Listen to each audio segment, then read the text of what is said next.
है वो राजविद्या का बताया गया। सभी विद्याओं का सब से जो सर्वश्रेष्ठ जो ज्ञान देने वाला राजा जिसको बताया गया है वो राजविद्या। और इसमें प्रभुपाद जी अब तक एक्सप्लेन कर रहे थे कि ये जो ज्ञान है इसका जो ये सूक्ष्म है, इससे जो ये ज्ञान है ये संसार से परे का ज्ञान है। इसमें बताया गया है कि अब तक हम प्रभुपाद जी एक्सप्लेन कर रहे थे कि हमें समझाने की कोशिश कर रहे हैं बार बार। जहाँ भी जैसे हमने भगवत गीता में भी पढ़ा है, यहाँ भी हम शरीर नहीं है, आत्मा है। ये जो सच्चाई है वो हमें समझाते हैं। और इस ज्ञान को जैसे कि ये ज्ञान है परंपरा का ज्ञान, जिसको बदला नहीं जा सकता। जो लेकिन जो भौतिक ज्ञान है उसको बदला जा सकता है, वो तो बदलता ही रहता है भौतिक ज्ञान तो। और प्रभुपाद जी बताते हैं कि हम जो है वो भाग्यशाली हैं कि ये ज्ञान हमें एज इट इज मिल रहा है। जो सेम ज्ञान है वो ही जैसा भगवान ने दिया था वो ही हमें मिल रहा है। और जो कृष्ण है उनकी के बारे में बताते हैं, उनकी शक्तियों के बारे में बताते हैं। और ये बताते हैं कि जो ये ज्ञान है वो हमें महात्माओं से लेना चाहिए। महात्मा ये नहीं है कि वो सिर्फ नाम का महात्मा हो, जैसे महात्मा गांधी है उनके नाम के आगे लग गया, ऐसे ऐसे नहीं। हमें ऐसे भक्त होने चाहिए, जो उन भक्तों से ज्ञान लेना चाहिए जो कि भगवान की सेवा करते हैं, नित्य सेवा में लगे रहते हैं, निरंतर भगवान की सेवा में लगे रहते हैं और अपने आप को भगवान के लिए ही उन्होंने समर्पण कर रखा है। ये है महात्माओं के लक्षण, ये है महात्माओं की जो असली उनके गुण है, ये है। और ये सच्चाई हमें जाननी होगी कि हमें पता लगाना कि भाई इनमें से महात्मा कौन है जो हमें ज्ञान देने लायक है, वो गुरु कौन बन सकता है। अगर ये नहीं जानेंगे तो हम मूर्ख हैं। प्रभुपाद जी बताते हैं कि भगवान की बातों को हमें सुनना चाहिए। ये नहीं है कि भगवान ने भगवत गीता में जो ज्ञान दिया है या फिर जो राजविद्या में जो ज्ञान दिया है हम उसको ये कहते चलते ये हमारा काम नहीं है, ये ब्रह्मचारियों का है। पर हमें ऐसे नहीं बोलना चाहिए, ऐसे नहीं करना चाहिए, हमें इसको सुनना चाहिए। नहीं तो इसके में हमें दुख के अलावा और कुछ नहीं मिलेगा। और जो भगवान का भक्त बनेगा उसको ही इसके बारे में ज्ञान जान सकेगा। अगर कोई भगवान का भक्त नहीं है और वो इस ज्ञान को लेना चाहे तो वो ऐसा नहीं है, उसको ऐसा ये ज्ञान कभी नहीं मिल पाएगा। अब इसमें प्रभुपाद जी बता रहे हैं कि जो ज्ञान है वो शिष्य गुरु परंपरा से प्राप्त ज्ञान होना चाहिए। जैसे कि भगवान शाश्वत है, श्री भगवान, और ये ज्ञान भी शाश्वत है। आज पढ़ते गुरु परंपरा शिष्य ज्ञान, गुरु शिष्य परंपरा ज्ञान। श्री भगवान अनुवाच इमं विवस्वते योगं प्रोक्तवान् हम वयं विवस्वान्मन्वे प्राहं वीरक्ष्वाक्वे ब्रवीमि। श्री भगवान ने कहा, मैंने योग के इस अविनाशी विज्ञान का उपदेश सूर्य देव विवस्वान को दिया। विवस्वान ने इसका उपदेश मानव जाति के जनक मनु को, और मनु ने इक्ष्वाकु को दिया। ये श्रीमद् भगवत गीता का जो 4.1 है उसमें दिया, उसका श्लोक है। अनेक युगों पूर्व श्री कृष्ण ने श्रीमद् भगवत गीता का दिव्य ज्ञान सूर्य देव विवस्वान को दिया। जहाँ तक हमें पता है सूर्य अत्यंत उष्ण स्थान है और वहां पर किसी का रह पाना असंभव समझा जाता है।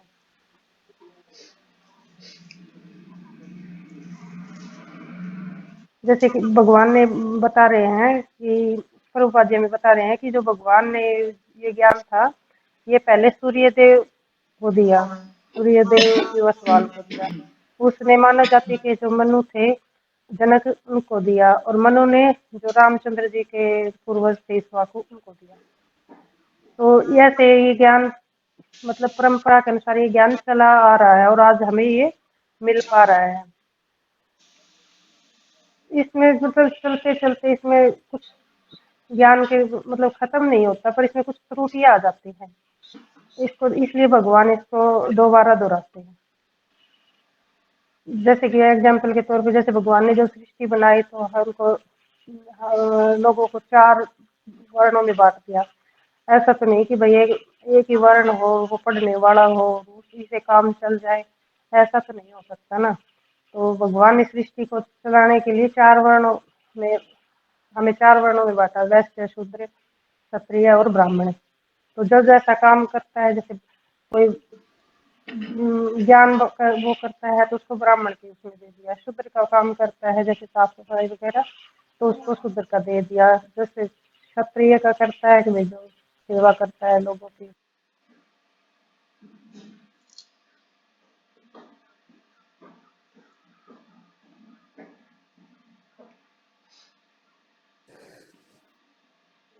माता जी आवाज नहीं आ रही।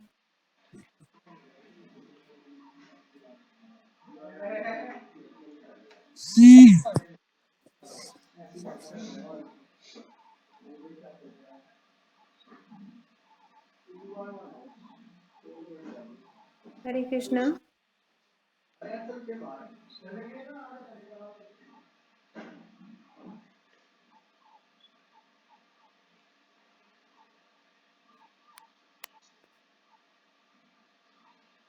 नेट गया शायद माता जी को आवाज नहीं आ हरे कृष्णा। रही। अब जी आई। अब आई। आई है माता जी आवाज आपकी। अब आई है माता जी, फिर नहीं आ वैसे रही। आ गई। हरे कृष्ण। रुक रुक के आ रही है माता जी आपकी आवाज। माता जी शायद है ना, आज कुछ बारिश की वजह से शायद प्रॉब्लम हुआ है। चलो ठीक है, कोई बात नहीं करो। हरे कृष्ण। वैसे ही सृष्टि को 4 भागों में बांट दिया, पर ये जो भगवान ने बांटा था ऐसे वर्णों 4 वर्णों में, तो उन्होंने एक जैसा जो काम करता था उसको उसी हिसाब से उसको उसको वो वर्ण मिल गया। पर धीरे धीरे ये क्या हुआ कि ये जाति बन गई। या अब जो ब्राह्मण अगर चाहे पूजा पाठ ना करता हो तो भी उसको ब्राह्मण ही बोलेंगे। अगर कोई शूद्र भले ही वो पूजा पाठ वगैरह करता है पर उसको जाति है शूद्र तो उसको शूद्र ही कहेंगे। भगवान ने इसको बनाया तो काम के हिसाब से भी जो जो ऐसा काम करेगा उसको वैसा ही बोलेंगे। पर आज के टाइम तक आते आते चलते चलते ये परंपरा जाति के रूप में बदल गई। तो ऐसे ही भगवान ने जो ज्ञान दिया था वो तो उसमें आते आते अब जैसे तो उसमें त्रुटियां आ जाती है, उसको भगवान ने दोबारा से इसको रिस्टैब्लिश मतलब दोबारा से बताया।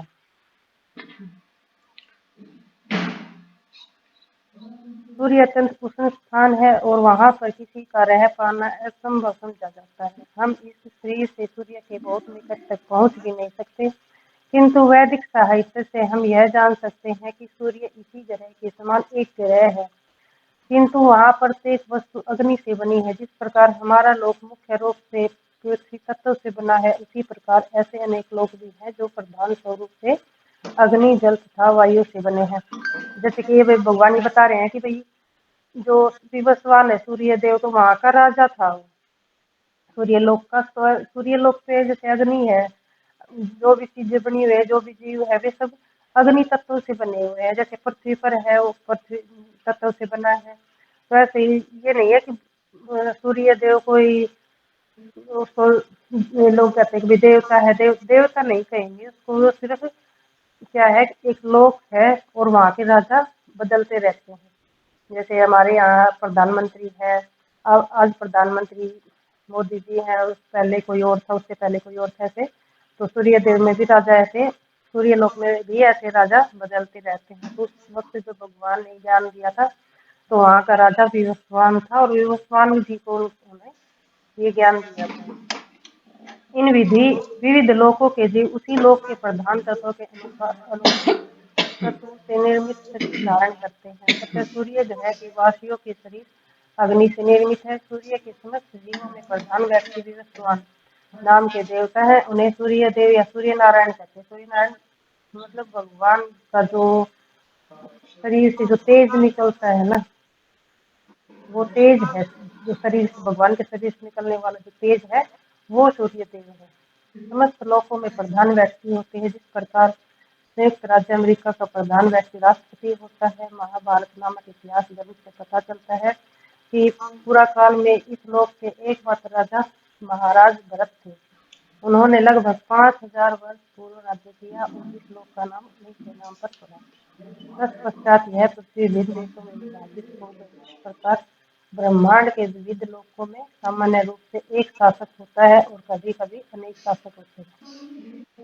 जो ये बता रहे हैं कि विविध अलग अलग जो लोक है उनमें कभी एक जैसे ये जो राजा भरत थे इन्होंने 5000 साल पहले राज्य किया था। तो उस टाइम पे राजा भरत थे जो इकलौते पूरे भारत के राजा थे।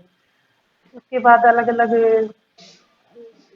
राजा बनते गए, अलग अलग शासक आते गए और जैसे राष्ट्रपति होता है वो नाम होता है जो किसी देश के प्रधान का नाम होता है वो राष्ट्रपति होता है। पर जो उसका जो शासन होता है वो तो राष्ट्रपति होता है पर उसके जो व्यक्ति है वो बदलते रहते हैं। श्रीमद् भगवत गीता के चतुर्थ अध्याय के इस प्रथम श्लोक में से हमें पता चलता है कि लाखों वर्ष पूर्व सूर्य देव अभिस्वान को कर्मयोग का ज्ञान प्रदान किया। अर्जुन को श्रीमद् भगवत गीता का उपदेश देने वाले श्री कृष्ण यहाँ पर सूचित करते हैं कि ये उपदेश कोई नए नहीं है, किंतु ये उपदेश एक अन्य ग्रह पर कई युग पूर्व दिए गए थे। भगवान ने इन उपदेशों को अपने शिष्य मनु के समक्ष दोहराया और मनु ने अपने शिष्य इक्ष्वाकु को दिया। महाराज इक्ष्वाकु एक महान राजा थे एवं भगवान श्री रामचंद्र के पूर्वज थे। यहाँ इसे कहने का आश्चर्य है कि यदि कोई श्रीमद् भगवत गीता सीखना तथा इससे लाभ उठाना चाहता है तो उसे समझने की एक विधि होती है जिसका वर्णन यहाँ पर किया गया है। ऐसा नहीं है कि श्री कृष्ण अर्जुन को श्रीमद् भगवत गीता का उपदेश पहली बार दे रहे हैं। ये नहीं, ये ज्ञान जो है भगवत गीता का ज्ञान ये अर्जुन ने सबसे पहले जब दिया था सूर्य देवता विवस्वान को दिया था। ये नहीं है कि भाई जब अब अर्जुन को दिया है तो अर्जुन को ये पहली बार दिया है। उन्होंने ये विवस्वान को दिया, विवस्वान ने अपने पुत्र के सामने बताया, मनु को दोहराया, मनु ने उसे अपने शिष्य इक्ष्वाकु को दिया जो रामचंद्र के पूर्वज थे और ये वहां से चलते हुए आज हमारे पास आ रहे हैं। तो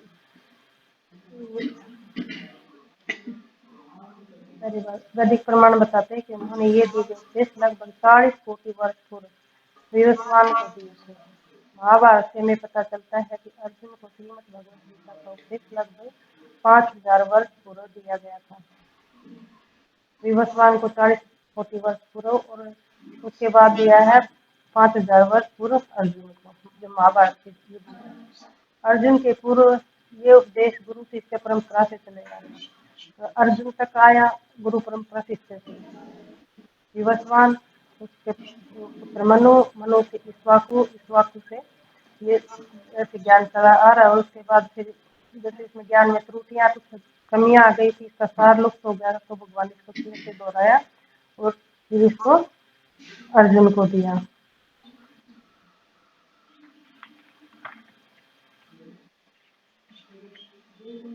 एवं परंपरा प्राप्ति राजर्षियो विदुः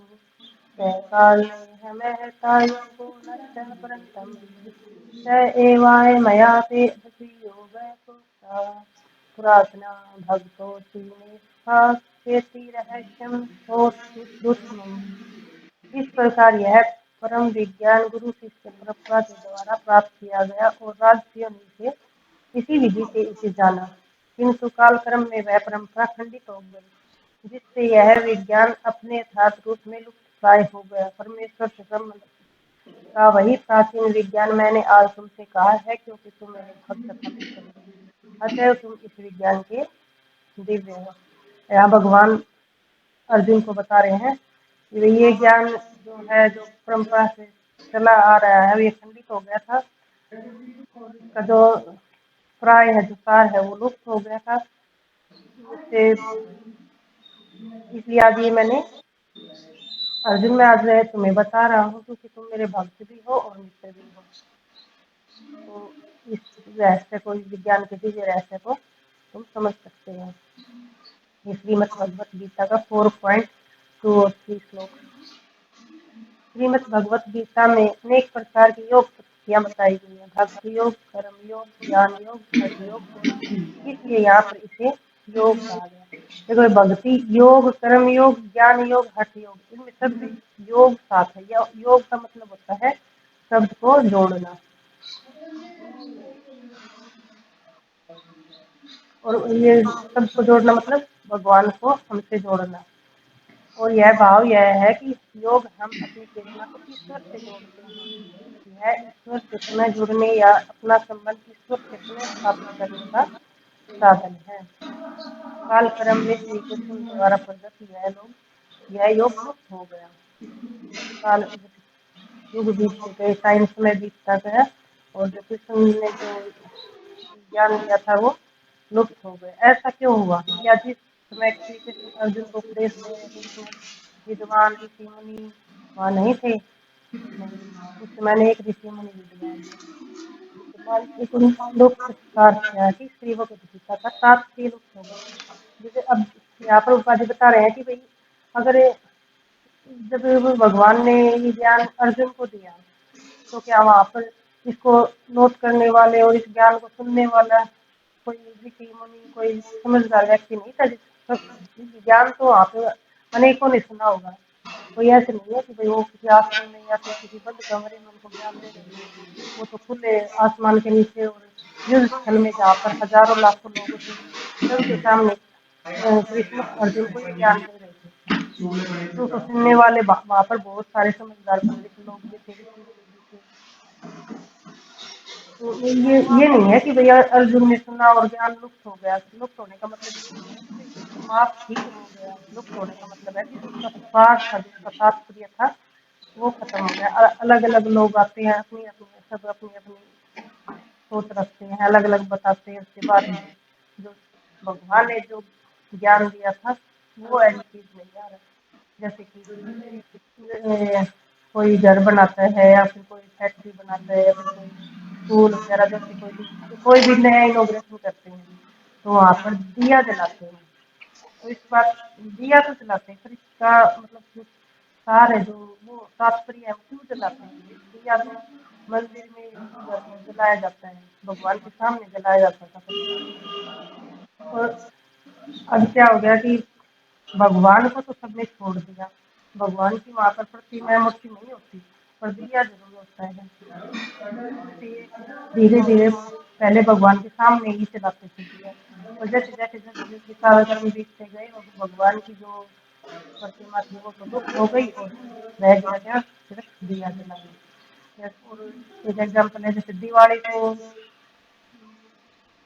मनाते हैं तो दिवाली में क्या लोग सजावट करते हैं, दिया जलाते हैं, पूजा पाठ करते हैं। पर इसका जो मेन सार था वो क्या था कि भगवान राम 14 वर्ष का वनवास काट के लक्ष्मण और सीता के साथ घर आए थे। तो हमें पूजा तो भगवान राम की करनी चाहिए कि भगवान राम आए हैं। और हमारे यहाँ क्या होता है कि लक्ष्मी की प्रतिमा बनाते हैं, लक्ष्मी की पूजा की जाती है। लक्ष्मी की पूजा तो रावण करता था।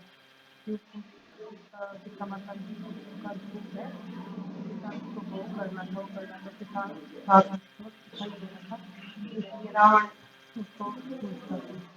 पर आज के टाइम में भी लोग क्या है कि लक्ष्मी की हरे पूजा कृष्णा नहीं माता करते। जी। हाँ जी, हाँ जी माता जी। माता जी हरे पता नहीं क्यों मुझे ही आवाज क्लियर नहीं आ रही है, बाकी माताओं को आ रही है क्या माता जी? माता जी झरझर बिल्कुल सी की नहीं माता जी।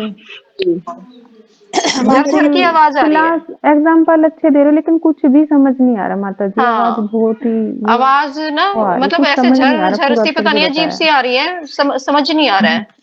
कुछ समझ आ ही नहीं बोल रही माता जी, आप पहले बोल देते, मैं थोड़ा सा अब आ रही है माता माता जी जी। मैंने जब एक्चुअली से मैंने अभी सुबह ज्वाइन से किया बोल माता रही हूँ जी। माता जी, सुबह से मतलब 2-3 बार बोला मैंने, फिर मैंने सोचा कि आप सोचोगी बार बार यही क्यों बोल रही है, और कोई बोल ही नहीं रहा था। यानी शुरू नहीं है से ही नहीं पहले, आ रही, अब तो बिल्कुल नहीं आ रही। अब नहीं आ रही माता जी। अब हल्की से सही आई, अब ये नहीं पता कितनी देर आएगी। नहीं वो मैंने ईयरबड्स हटा दिया, अभी ईयरबड्स लगे हुए थे। बिल्कुल भी पूरी नहीं, क्लास हमें बिल्कुल समझ नहीं आई, आप हमें दोबारा से पढ़ाओ ये वाला श्लोक ऊपर से। ठीक है माता जी। थोड़ा ये सा जो मोटा मोटा समझा दो, उदाहरण जो दे रहे थे ना हाँ मैं जी, कुछ कर रही थी तो नोट कर लेती हूँ, मतलब समझ नहीं आ रहा था। हाँ जी, ये जो माता जी भगवत गीता के बारे में बता रहे थे कि बीच में योग उपत्तियां बताई गई हैं, भक्ति योग, कर्म योग, ज्ञान योग, हठ योग, और इनमें हर एक में देखो आप योग साथ लगा हुआ है। योग का मतलब होता है कि जोड़ना, भगवान के साथ अपनी आत्मा को जोड़ना, भगवान से संबंध स्थापित करना, अपनी चेतना को भगवान से जोड़ना, ऐसा ही।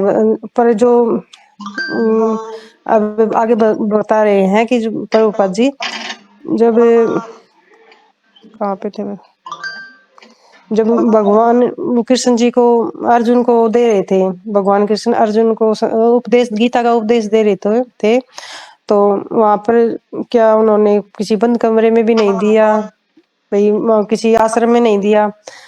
आश्रम वो जो ज्ञान था उन्होंने खुले आसमान के नीचे और युद्ध स्थल में दिया था।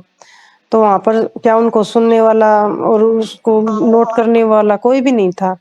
नहीं, ऐसा नहीं है कि वहां पर कोई भी नहीं था, वहां पर थे, बहुत सारे ऋषि मुनि थे। उन्होंने अपनी मतलब अपने सोच लगा लगा के इस ज्ञान को थोड़ा सा, इसका जो मेन तात्पर्य था वो लुप्त हो गया।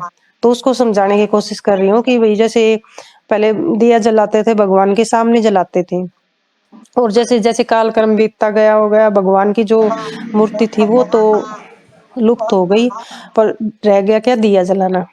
जैसे अब कोई नया इनॉग्रेशन करते हैं, कोई चीज जैसे घर बनाते हैं या फिर कोई फैक्ट्री खोलता है कोई, या स्कूल खोलता है, तो वहां पर दिया तो जरूर जलाते हैं, पर वहां पर भगवान की प्रतिमा तो नहीं होती ना। तो ये बताने की कोशिश, ऐसे ऐसे टाइम बीतता गया और जो मेन चीज थी वो लुप्त हो गई। ऐसे दिवाली को भी ये बता रहे हैं कि दिवाली वाले दिन करते तो करना क्या होता है कि भगवान की पूजा करनी होती है, भगवान रामचंद्र की पूजा करनी होती है, पर लोग क्या करते हैं कि लक्ष्मी माता की पूजा करते हैं, भगवान की तो वहां प्रतिमा भी नहीं रखते। मैंने भी देखा है तो भाई बहुत सारे कई घरों में, जैसे कई बार दिवाली के दिन जाते तो वहां लक्ष्मी की पूजा तो मूर्ति लगी हुई होती है, पर भगवान राम नहीं दिखाई देते। और ये परंपरा चलते चलते अब आगे आज के टाइम में तो दिवाली का मतलब ही कुछ अलग हो गया है। आपको पता है सबको भैया, दिवाली के दिन दारू जुआ बीड़ी सिगरेट सब कुछ चलता है, पूजा पाठ वाला तो सिस्टम ही खत्म हो गया। भले ही विद्वान लोग श्रीमद् भगवत गीता की अपनी अपनी व्याख्या प्रस्तुत करें और अपनी अपनी सनकों के अनुसार इसका विवेचन करें, किंतु यह वह श्रीमद् भगवत गीता नहीं होती। तो अभी जो मैं आपको ऊपर समझाने की कोशिश कर रही थी वही बात है कि भगवत गीता में जो हर कोई अपनी अपनी दिमाग के अनुसार, अपनी अपनी समझ के अनुसार अलग अलग विवेचन करते हैं, पर ये भगवत गीता नहीं है। यही एक बात है जिस पर श्री कृष्ण बल देकर कह रहे हैं, और श्रीमद् भगवत गीता के अभ्यासी को इस पर ध्यान देना चाहिए। कोई व्यक्ति भौतिक दृष्टि से अच्छा विद्वान हो सकता है, किंतु ऐसा होने से ही उसे श्री भगवत गीता पर टीका करने की योग्यता हासिल नहीं हो जाती। मतलब कोई भौतिक दृष्टि से विद्वान हो सकता है, समझदार हो सकता है, पर ये नहीं है कि वो भगवत गीता के ऊपर भी टीका करे, उसके भगवत गीता के सार भी लोगों को समझा दे या बता दे उसके भगवत गीता का मतलब ये है, ऐसा नहीं हो सकता। कोई टीचर है, कोई प्रिंसिपल है, कोई हो सकता है भौतिक दृष्टि से बहुत ज्यादा विद्वान हो, पर भगवत गीता नहीं बता सकता।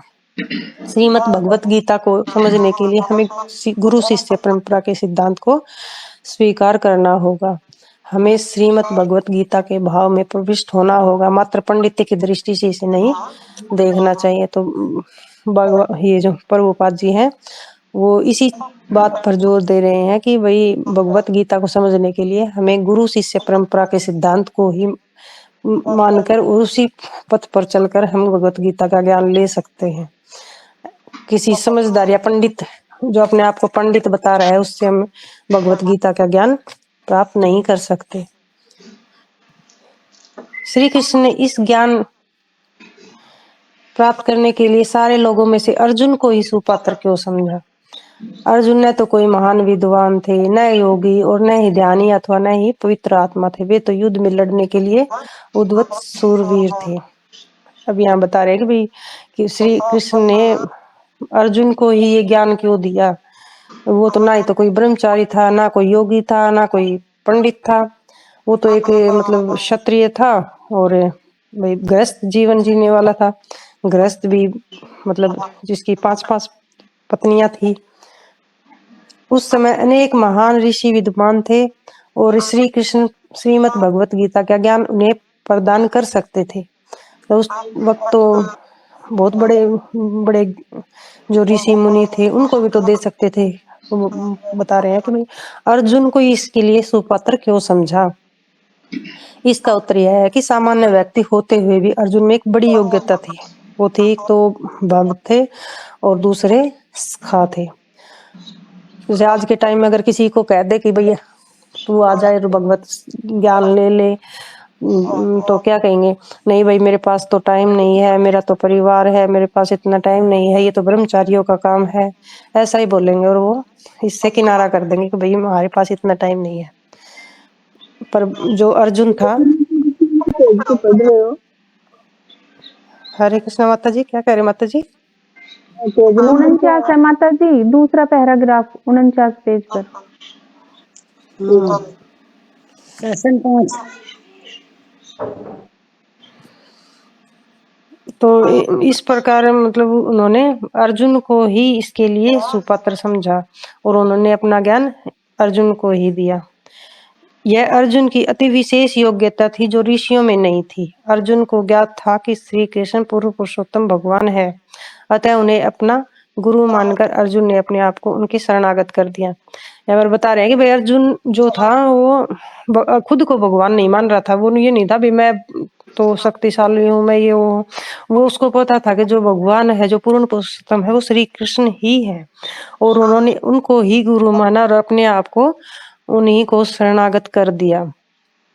अब भगवान श्री कृष्ण का भक्त बने बिना संभवतः कोई व्यक्ति श्रीमद् भगवत गीता को नहीं समझ सकता।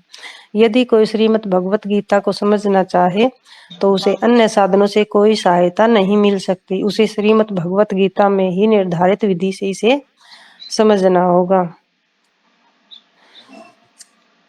अर्थात उसी प्रकार जिस प्रकार अर्जुन ने इसे समझा था। तो यहाँ बता रहे हैं कि भाई अगर किसी को भगवत गीता का ज्ञान चाहिए, भगवत गीता को समझना है, तो उसको अपने आप को भगवान की भक्ति में लगाना होगा। भगवान के शरणागत करके ही हम इस ज्ञान को प्राप्त कर सकते हैं, जैसे कि अर्जुन ने समझा था। जैसे कि अर्जुन ने अपने आप को भगवान के शरणागत कर दिया और अब जो सब कुछ उन्होंने कहा भाई आप जो रास्ता दिखाओगे भाई उसी पे चल के मैं करूंगा। तो ऐसे ही उनको भगवत ज्ञान मिला और ऐसे ही हम बद्ध जीवों को भी जब हम अपने आप को भगवान पर ही शरणागत कर देंगे तो हमें ज्ञान मिल सकता है। या अपनी व्यक्तिगत व्याख्या करना चाहते हैं तो वह हमारे पांडित्य का दर्शन हो सकता है, किंतु वह श्रीमद् भगवत गीता नहीं है। अगर कोई अपनी ही चलाएगा, अपनी मर्जी से कुछ करेगा, भाई चल मैं अपने आप कर लूंगा, ये कर लूंगा, तो उसका पांडित्य का दिखावा है। मतलब ये वो है कि भाई हाँ वो हो सकता है उसको ज्ञान ज्यादा है, पर वो भगवत गीता नहीं है। हरे कृष्णा माता जी, आप एक्सप्लेन करोगे माता जी? अधीश्वर को माता जी। हाँ जी, हरे कृष्णा, प्रणाम आप सभी को। वैसे तो आप सही बता रहे हैं माता जी, इसमें काफी एक्सप्लेन कर रहे हैं। अगर किसी को कुछ समझ नहीं आ रहा हो तो हम इसको एक्सप्लेन कर देते हैं थोड़ा सा। अभी तो माता जी 10 मिनट का टाइम है, एक पैराग्राफ और पढ़ दीजिए, हो जाएगा। हाँ तो पढ़ लो, एक पैराग्राफ और पढ़ लो माता जी आप। ठीक है, ठीक है, फिर देख लेते हैं। अपने पांडित्य से हम श्रीमद् भगवत गीता का कोई सिद्धांत भले ही बना लें, जैसा कि महात्मा गांधी ने अपने अहिंसा के सिद्धांत की पुष्टि के लिए श्रीमद् भगवत गीता की अपनी व्याख्या की। इसमें ये जो अपना पांडित्य प्रदर्शन है उसी का जिक्र कर रहे हैं, उसी के बारे में बता रहे हैं कि भाई कोई भी पंडित है, कोई भी ज्ञानी आदमी है, पर उसको भगवत गीता का ज्ञान नहीं है। वो अपना सिद्धांत बेशक से बना ले, पर वो भगवत गीता नहीं हो सकती। अहिंसा को किस प्रकार सिद्ध किया जा सकता है?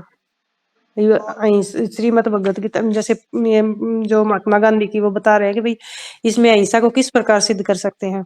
वो तो अहिंसा के रास्ते पर थी, पर श्रीमद् भगवत गीता में तो इसका वो नहीं है कि भाई अहिंसा है, जब इसमें भगवान खुद ये कह रहे हैं कि भाई अर्जुन तू युद्ध कर, तो यहाँ अहिंसा कैसे हुई। श्रीमद् भगवत गीता की कथा वस्तु ही यह है कि अर्जुन युद्ध के प्रति अनिच्छा प्रकट करता है। इसमें अर्जुन तो बोल रहा है कि मैं युद्ध नहीं करूंगा, और श्री कृष्ण उसे अपनी प्रतिद्वंदियों का संहार करने के लिए प्रेरित करते हैं।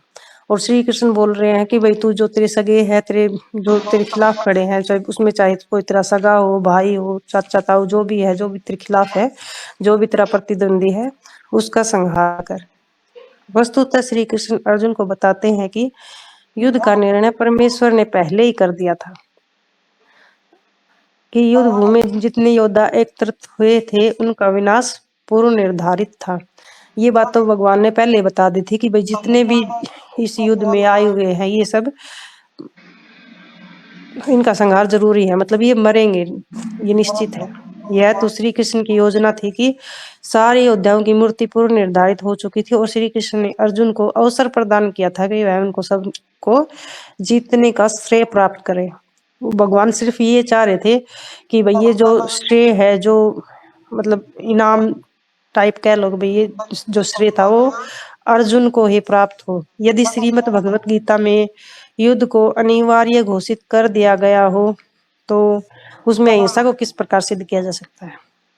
जब भगवान ने युद्ध को अनिवार्य घोषित कर दिया, जरूरी है भाई युद्ध करना, तो इसको अहिंसा आप कैसे कह सकते हैं। इस तरह है की व्याख्या करना श्रीमद् भगवती की गीता को विकृत करने का प्रयास है। ये जो इस तरह की जो व्याख्याएं हैं वो श्रीमद् भगवत गीता को खराब करती हैं, उसको विकृत करती हैं। जो ही श्रीमद् भगवत गीता की व्याख्या किसी व्यक्ति के निजी मनोभाव के अनुसार की जाती है, उसका उद्देश्य लुप्त हो जाता है।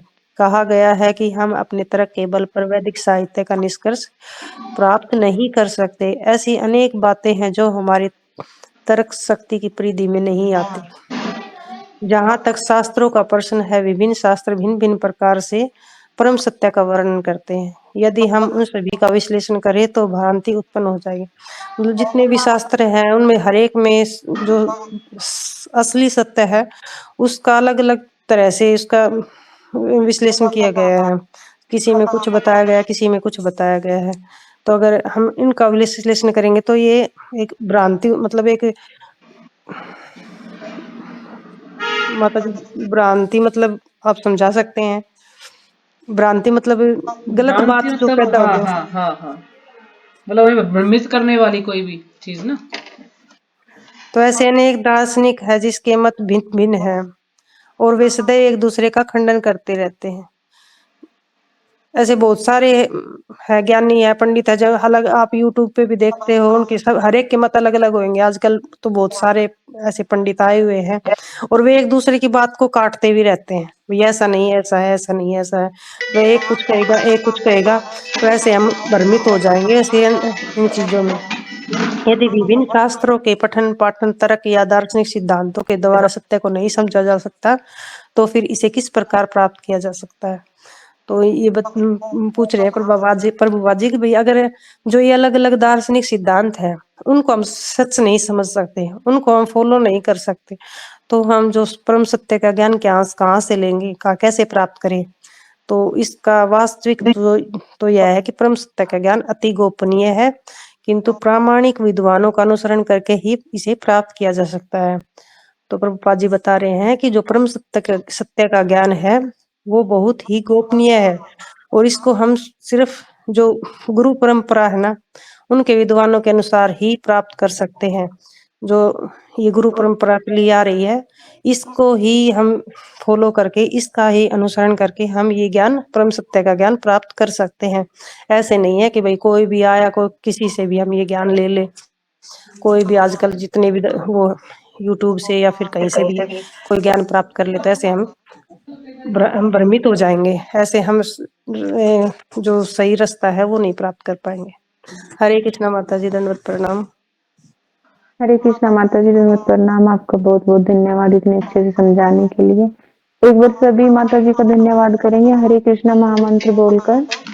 हरे कृष्णा हरे कृष्णा कृष्णा कृष्ण कृष्ण हरे हरे हरे राम हरे राम राम हरे राम हरे। हरे हरे हरे हरे हरे कृष्णा माता जी, हरे मैं कृष्णा माता प्रणाम। जी। बहुत बहुत धन्यवाद सभी माता जी को आपका, आपने बहुत ही अच्छे से इसको समझाया। तो यदि किसी को कुछ समझ नहीं आया हो तो पूछ सकते हैं। तो इसमें माता जो जी तो आपका आशीर्वाद है। बस आशीर्वाद तो माता जी भगवान का माता है। जी इतनी इंटेलिजेंट है, अभी कुल ये 10 मिनट में की है इसने ये तैयारी। हाँ बिल्कुल कर ली होगी, अब मुझे दिखता तब है इतने अच्छे से इंटेलिजेंट है। एक्सप्लेन माता जी किया वो है, हम सुबह तो से है ना, इतना सुबह अच्छा से ना 2 दिन में आज भी लाइट करें नहीं तो यार फिर भी उसके नहीं दिन। बोल पाते। आज सुबह से माता जी लाइट नहीं थी, पूरे घर में अंधेरा था। और इन्वर्टर था ना, वो मैंने ना सुबह गर्म पानी करने वाली केतली चला दी तो वो भी खराब हो गया, इस वजह से आज सुबह से लाइट ही नहीं है। अच्छा, तो अभी आई थी लाइट, तो इसमें तैयार ये करना इनका पड़ा। बारिश की वजह से लाइट नहीं होगी फिर आपकी। हमारी तो यहाँ नहीं गई लाइट, हमारी तो आई हुई है लाइट सुबह से। पता नहीं माता जी, आज सुबह से आपके नहीं थी कुछ हमारी वहाँ हो तो। गया होगा, बारिश आ रही है ना सुबह से ही, कुछ ना कुछ कारण बन गया बारिश। होगा। हाँ जी। तो ठीक है, ये इसमें ना ज्यादातर यही दे रखा है कि भगवान ने अर्जुन को जो ज्ञान दिया था ना उसी के बारे में है। कि जैसे ये पहला श्लोक है, तो आप ये पहला श्लोक भगवत गीता में निकालेंगे ना, तो इसमें आपको ये पता चलेगा कि कितने साल पहले इसको एक ज्ञान दिया गया था, है ना। सूर्य देव को कितने साल पहले ज्ञान दिया गया था। तो इसमें भगवत गीता में लिखा हुआ है कि कि मनु इस प्रकार लगभग 20 लाख और 5,000 वर्ष पूर्व मनु ने अपने शिष्य तथा पुत्र इक्ष्वाकु से, जो इस पृथ्वी के राजा थे, श्रीमद् भगवत गीता कही। मतलब कितने वर्ष पूर्व? 20 लाख और 5,000 वर्ष पूर्व मनु ने इक्ष्वाकु को एक ज्ञान दिया था। ये माता जी 40 कोटि वर्ष का मतलब है ना इसका। ये जो 40 कोटि वर्ष है ना, ये माता जी मेरे ख्याल में इसका जो इसमें दे रखा है ना, सूर्य देव को जो ज्ञान दिया है वो है 12 करोड़ 4 लाख। 12 करोड़ 4 लाख पहले जो है सूर्य देव को ज्ञान दिया था भगवान ने। तो 40 कोटि शायद उसी का ये मतलब होगा। बाकी मुझे पक्का तो नहीं पता है उसका, क्योंकि मैंने भी पढ़ा नहीं है इसको, बिल्कुल भी आज देखा ही नहीं है उठा के किताब को। तो ये इसका होगा शायद, जहां तक है। तो जो ये ज्ञान था ये अर्जुन को जो दिया है भगवान ने, ये 5,500 वर्ष पहले बता रहे हैं ना इसमें कि 5,000 वर्ष पहले अर्जुन को एक ज्ञान दिया था। ये लिखा हुआ कि महाभारत से हमें पता चलता है कि अर्जुन को भगवद गीता का उपदेश लगभग 5,000 वर्ष पूर्व दिया गया था। तो जिस समय एक बुक लिखी गई थी उसमें 5,000 वर्ष पूर्व प्रभा जी ने लिखा, लेकिन आज का हिसाब लगाएं तो 5,500 वर्ष कहा जाता है कि 5,500 वर्ष पहले ये ज्ञान दिया गया था। क्योंकि आज से लगभग 539 साल पहले चैतन्य महाप्रभु आए थे और उससे पहले का ये ज्ञान है। तो यानी 550 का लगभग बोलते हैं ना, तो 5,539 भी इसको बोल सकते हैं कि उससे पहले अर्जुन को ये ज्ञान दिया गया था। क्यों? क्योंकि जैसे कि माता जी ने बताया कि इसका सार जो है इसका लुप्त हो गया था, इसलिए फिर भगवान ने अर्जुन को दोबारा से इसको ज्ञान दिया। और अर्जुन को ज्ञान क्यों दिया? कि अर्जुन इसके योग्य था। क्यों? क्योंकि अर्जुन के अंदर तो ईर्ष्या नहीं थी। दूसरा, अर्जुन जो है भगवान का मित्र था और भगवान का सखा, भगवान का जो है भक्त था, इसलिए अर्जुन को यह ज्ञान दिया गया था। क्योंकि अब उसमें जैसे पूछा है आगे कि इतने सारे जो है वहां पर ऋषि मुनि भी थे, तो प्रभा जी कह रहे हैं कि हाँ ऋषि मुनि तो थे, लेकिन वो अर्जुन जैसे नहीं थे। इसलिए जो है अर्जुन को ये ज्ञान दिया, भगवान ने अर्जुन को चुना इस ज्ञान के लिए। क्योंकि ऐसे किसी को भी ज्ञान नहीं दे सकते, क्योंकि पहले उन्हें सूर्य देव को दिया था, सूर्य देव ने जो है इस ज्ञान को मनु को दिया, मनु ने इसे इक्ष्वाकु को दिया। तो इस प्रकार से ये जो है गुरु परंपरा चलती आ रही थी और फिर कालांतर में यह छिन्न भिन्न हो गई, इसमें कुछ माता जी कमियां आ गई। हाँ जी। क्या ये ऋषि मुनि मतलब इतने योग्य नहीं हुए थे क्या जो इस ज्ञान को प्राप्त कर लेते? तो योग्य नहीं हुए जो थे और भी तभी तो बड़े लिखा बड़े है ना थे। माता जी, प्रभा जी ने लिखा है ना कि वो इस हाँ। योग्य नहीं थे, विद्यमान थे वहां पर। कुछ कहे कि ये ऋषि मुनि नहीं, ऋषि मुनि तो थे लेकिन वो इस योग्य नहीं थे कि उनको एक ज्ञान दिया जाए। ये तो प्रभा जी ने लिखा है, तो हो सकता है वो होंगे माता ही जी वो नहीं। भौतिक ज्ञान में थे, पर वो ना भगवान के भक्त नहीं थे ना, अच्छे जो जैसे जैसे अर्जुन भक्त था वैसा हाँ वैसे हाँ, भक्त नहीं थे ना। तो इसीलिए तो मतलब फिर अर्जुन को चुना था उन्होंने, अर्जुन को एक ज्ञान दिया था, क्योंकि अर्जुन में सारे गुण थे। चाहे बेशक से वो योगी नहीं था, ध्यान योगी नहीं था, लेकिन उसके अंदर गुण थे। क्योंकि एक तो ईर्ष्या नहीं थी उसके अंदर, जैसे मैं आपसे बात कर रही थी, ईर्ष्या द्वेष नहीं था उसके अंदर बिल्कुल भी, और भगवान का मित्र भी था और भगवान का भक्त भी था। क्यों? क्योंकि जैसे जब आप इसे उदाहरण ले सकते हो कि जब भगवान जो है आराम कर रहे थे, तो दुर्योधन भी जाता है सहायता के लिए युद्ध में, और अर्जुन भी जाता है। तो अर्जुन तो भगवान के चरणों के पास बैठता है, और लेकिन वो सर के पास बैठता है दुर्योधन। तो भगवान की आंख खुलेगी तो भगवान पहले किसको देखेंगे? अर्जुन को देखा, और उससे पूछा कि भाई तुम्हें क्या चाहिए। फिर दुर्योधन से भी कहा कि दुर्योधन दोनों से कहा कि मैं, एक तरफ तो मेरी अक्षौणी ही सेना है और एक तरफ मैं खुद हूं, तो लेकिन मैं शस्त्र नहीं उठाऊंगा। तो दुर्योधन ने क्या कहा कि फिर फायदा क्या तुम्हें लेने का, जब तुम शस्त्र नहीं उठाओगे तो मुझे तो अक्षौहिणी सेना दे दो। क्यों? क्योंकि वो ईर्ष्यालु था, उसे ईर्ष्या थी अर्जुन से, और वो चाहता था कि इस ग्वाले को क्या फायदा लेने का, ये तो शस्त्र ही नहीं उठाएगा। वो तो ग्वाला समझता था ना कृष्ण को, वो तो ये नहीं समझता था भगवान है, क्योंकि वो ईर्ष्यालु था। और अर्जुन को तो कुछ चाहिए नहीं था, अर्जुन ने तो बस यही कहा ठीक है आप शस्त्र उठाना, मुझे तो आप ही चाहिए बस। क्योंकि अर्जुन को किसी ईर्ष्या नहीं थी, ना उसे कोई धन की इच्छा थी, ना किसी राज्य की इच्छा थी, क्योंकि युद्ध करना ही नहीं चाहता था वो तो। लेकिन भगवान की खुशी के लिए, भगवान की इच्छा के लिए उसने युद्ध किया था। भगवान ने इसको इतना समझाया कि नहीं, युद्ध तो तुम्हें करना ही पड़ेगा। क्यों? क्योंकि यदि तुम इनको नहीं मारोगे तो भी इनकी मृत्यु निश्चित है। क्योंकि जब द्रौपदी ने एक बार पूछा था भगवान से, तो भगवान ने पहले बता दिया था कि सिर्फ तुम्हारे 5 पतियों को छोड़कर सबकी मृत्यु निश्चित है, सब मारे जाएंगे इस युद्ध में, जो भी है यहाँ पर सिर्फ तुम्हारे 5 पति बचेंगे। तो द्रौपदी को पहले ही पता था इस चीज का, तो यानी सबकी मृत्यु निश्चित थी अगर वो नहीं भी युद्ध करता। लेकिन भगवान उसको सारा श्रेय उसको देना चाहते थे कि जो है सारा इसकी प्रसिद्धि हो, भाई इसको जो है सारा यश मिले या सारा लाभ मिले इसको ना, तो सारा श्रेय उसी को देना चाहते थे भगवान। इसलिए अर्जुन के द्वारा उन्होंने युद्ध करवाया था। नहीं तो भगवान को क्या मुश्किल है, भगवान तो सबको मार सकते हैं, मारने वाले भी भगवान ही है। वो तो सिर्फ निमित्त मात्र था कि भाई चलो अर्जुन के हाथ से हम ये कार्य करवा दे, सारा जो है श्रेय इसी को मिल जाए, सारा लाभ इसी को मिल जाए। तो जैसे इसमें एक बात ये आई है कि कितने सारे प्रकार के योग बताए हैं, भक्ति योग है, कर्म योग है, ज्ञान योग है, हठ योग, और योग का अर्थ क्या है? जोड़ना, यानी भगवान से जुड़ना, भगवान के साथ हमारा क्या संबंध है इसको समझना। तो योग का अर्थ ये है। तो अर्जुन क्या था? अर्जुन वही भगवान का बिल्कुल पूरी तरह से जो है भगवान का शुद्ध भक्त था। और इसमें फिर जैसे इसमें गीता का उदाहरण आया है, जैसे महात्मा गांधी ने भी गीता लिख दी है ना, अहिंसा के सिद्धांत की पुष्टि करने के लिए, यानी अहिंसा के सिद्धांत को पक्का करने के लिए उन्होंने भगवद गीता में व्याख्या की। लेकिन ये भगवद गीता लिखना नहीं माना जाता, क्योंकि उस समय में भी, प्रभुपाद जी के समय में बहुत से लोगों ने भगवद गीता लिखी थी। प्रभुपाद जी बताते जैसे कि मेरे ख्याल में डॉक्टर राजेंद्र प्रसाद हमारे पता नहीं प्रधानमंत्री थे ना, शायद राष्ट्रपति थे, मुझे याद नहीं है, तो उन्होंने भी गीता लिखी थी। और महात्मा गांधी ने भी गीता लिखी थी, रामदेव बाबा ने भी गीता लिखी है, और भी बहुत सारे दार्शनिक थे उसमें, सबने गीता लिखी थी। तो इतने सारे लोगों ने गीता लिखी थी, लेकिन उस गीता में क्या था? भगवान का कहीं नाम नहीं था उसमें। उन्होंने सिर्फ अपना ही गुणगान किया था, भगवान को भूल गए थे वो। तो इसलिए प्रभुपाद जी कह रहे ऐसी गीता लिखना, कोई सही गीता नहीं लिखना, क्योंकि इसमें वो अपना ही गुणगान, भगवान को तो उन्होंने उसमें बिल्कुल दिखा कुछ बताया ही नहीं भगवान के बारे में, तो वो सिर्फ अपनी प्रसिद्धि के लिए गीता लिखते हैं। तो जब प्रभुपाद जी ने गीता लिखी थी, तो प्रभुपाद जी ने लिखा बिल्कुल यथारूप में, जैसा उन्होंने अपने गुरुजनों से सुना उसी प्रकार से उसको लिखा। तो प्रभुपाद जी के समय में एक लेडी थी, तो उन्होंने प्रभुपाद जी से कहा कि क्या इसकी मुझे इंग्लिश में कॉपी मिल सकती है? तो प्रभुपाद जी ने कहा हाँ। और फिर प्रभुपाद जी ने इसको कई भाषाओं में लिखा गया ताकि सब लोग इसको पढ़ सके और सबका इससे लाभ हो।